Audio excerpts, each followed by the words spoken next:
আল্লাহ limitation গুলো দেখেন আর বাস্তবতা দেখেন। আল্লাহ পাকের লিমিটেশন হচ্ছে এরকম যে একজন মেয়ে যে আমার স্ত্রী নয় তার সাথে আপনি ফোনে কথা বলতে পারবেন না, প্রেমালাপ করতে পারবেন না, আপনি তার দিকে কামনার দৃষ্টিতে তাকাতে পারবেন না, আপনি তাকে স্পর্শ করতে পারবেন না, তার সাথে নির্জনে কোথাও সময় কাটাতে পারবেন না। আল্লাহর বাইন্ডিংস গুলো দেখেন। এমনকি কথা বলার সময় আল্লাহ পাক বলেছেন একজন গায়রে মাহরাম মেয়ে যেন পর্দার আড়াল থেকে কথা বলে, কিছু চাইতে হলে যেন পর্দার আড়াল থেকে চায় এবং গলার ভয়েসটা যেন কর্কশ হয়। একজন নারীর সাথে ফোনে কথা বললেই কিন্তু সেক্সুয়াল সম্পর্ক হয় না, হয়। একজন গায়রে মাহরাম মেয়ের সাথে যদি আপনি বসে কফি খান তাহলে কিন্তু যৌন সম্পর্ক স্থাপিত হয়নি, এখন হয়। তারপরেও আল্লাহ রাব্বুল আলামিন বলছেন ওয়ালা তাকরাবুজ জিনা, এটা নাম আল্লাহ দিয়েছেন জিনা, আর বলছেন করো না এমনটা নয়, বরং ধার কাছেও যেও না। মানে একটা সীমারেখা দেয়া আছে, একটা মাছ, এর চারপাশে একটা বাউন্ডারি দেয়া আছে, বাউন্ডারি পর্যন্ত। আল্লাহ বলছেন মাছে ঢুকো না এমনটা বলছেন না, আল্লাহ বলছেন মাছের বাউন্ডারির কাছেও যেও না। কথা বুঝতে পারছেন? ফল খেও না, না ওয়ালা তাকরাবা হাদিহিশ শাজারা, এই গাছটার কাছেও যেও না। মিলাতে পারছি, আমি বুঝতে পারছি? আদম এবং হাওয়া আলাইহিস সালাম এই গাছের ফল খেও না এমন কথা ছিল না, কথা ছিল এই গাছের কাছেও যেও না। একই কথা আল্লাহ বলছেন জিনা করো না নয়, ওয়ালা তাকরাবু জিনা, জিনার কাছেও যেও না।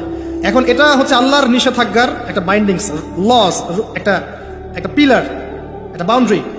আর আপনি বাস্তবতা দেখবেন ভিন্ন, যে গায়রে মাহরাম ছেলে মেয়ে এরা অ্যাডাল্ট, এদের যৌন চাহিদা আছে, সেক্সুয়াল চাহিদা আছে, একে অপরের সাথে কোনো মাহরামের সম্পর্ক নাই।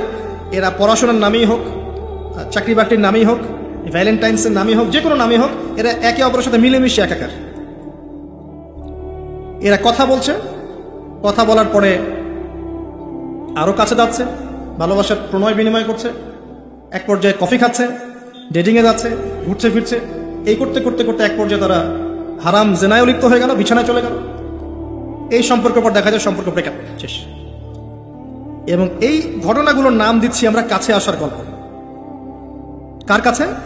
যার কাছে আল্লাহ যেতেও নিষেধ করেছে, বলে আচ্ছা করা বুঝছে না। আর আমরা বলছি না, কাছে আসারই তো গল্প।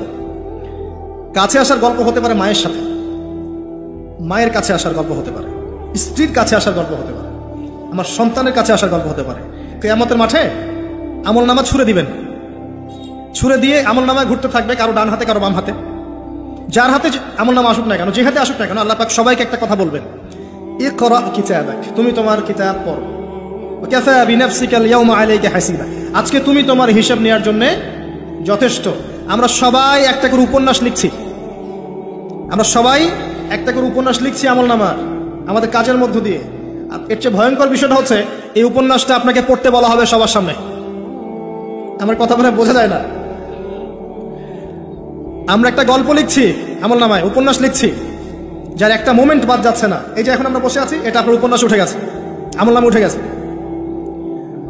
মাফ করবেন যদি কালকে আবার দেখেন যে আমল নামাকে উপন্যাস বলে যা ব্যাখ্যা করলাম উতহা, এবার এই শব্দ দিয়ে আবার তুলকালাম করে ফেলেন। বুঝানোর জন্য বলেছি যুব সমাজ উপন্যাস বোঝে, এই জন্য বলেছি। যুবকরা উপন্যাস বোঝেন না? আপনারা বিভিন্ন উপন্যাস পড়েছেন, যারা জেনারেল লাইনে পড়েছেন অনেক উপন্যাস পড়েছেন। এই জন্য বললাম বুঝানোর জন্যে, আমল নামা কখনো উপন্যাস নয়।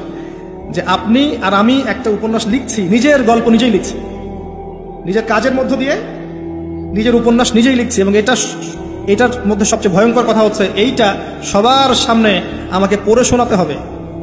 আমরা কি পারবো এই জেনা, এই মাদক, এই পর্নোগ্রাফি, হারাম, জুয়া, ক্যাসিনো, অন্যায়, অত্যাচার, বেনামাজি, দুর্নীতি, ঘুষ, সুদ, এইগুলোর সব কথা সবার সামনে পড়ে শোনাতে? আমরা কি পারবো আদৌ? আমরা কি প্রস্তুত? পড়তে কিন্তু হবেই ভাই, সবাইকে পড়তে হবে। আলেম, জালেম, কাফের, মুশরিক, মুনাফিক সবাইকে পড়তে হবে। ইকরা কিতাবাক, এক বচনে এসেছে, মানে এক একজন মানুষকে আল্লাহ পাক বলছেন যে তুমি তোমার বই পড়ো, তোমার কিতাব পড়ে শোনাও। কাফা বিনাফসিকা আল-ইয়াওমা আলাইকা হাসিবা, আজকে তুমি তোমার হিসাব নেওয়ার জন্য যথেষ্ট। আল্লাহ পাক আমাদেরকে কথার গভীরতা বোঝার তৌফিক দান। এই হারাম জিনিসগুলোর মধ্যে সবচেয়ে ডেঞ্জারাস এই ফ্রি মিক্সিং। ফ্রি মিক্সিং কি জিনিস? একজন বেগানা মেয়ে একজন বেগানা ছেলের সাথে মিক্স করবে। এখন আপনি কথাগুলো মনে হচ্ছে রূপকথার মতো মনে হবে, কারণ বাস্তবতার সাথে কোনো মিল নাই।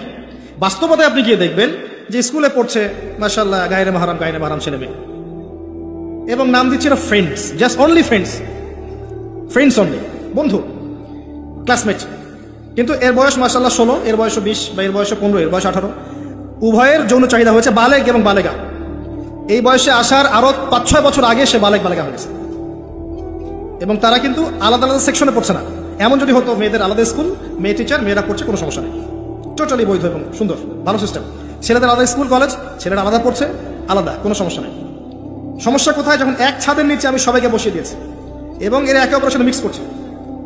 যেখানে আল্লাহ বলছেন কাছেও যেও না, এরা কথা বলছে, নোট টেক চেঞ্জ করছে, একে অপরের সাথে গ্রুপ স্টাডি করছে, কফি খাচ্ছে, দেখা সাক্ষাৎ করছে, রেডিং করছে, একে অপরের সাথে যৌন মিলনও করছে, একে অপরের সাথে বসে পর্ন দেখছে, যৌন মিলন করছে, সেক্সুয়াল সম্পর্ক স্থাপন করছে এবং মানুষ বুঝাচ্ছে এদেরকে এই সম্পর্কটা বৈধ, ভালো সম্পর্কটা পবিত্র, পরে বিয়ে করে নিলেই হয়ে গেল। এই হচ্ছে এটা বাস্তবতা। বাস্তবতার সাথে ওয়ালা তাকরাবু জিনা আয়াতের কোনো মিল আছে? বাস্তবতা এক জায়গায়, কোরআন এক জায়গায়, এরপরে দাবি করছে আমরা মুসলিম।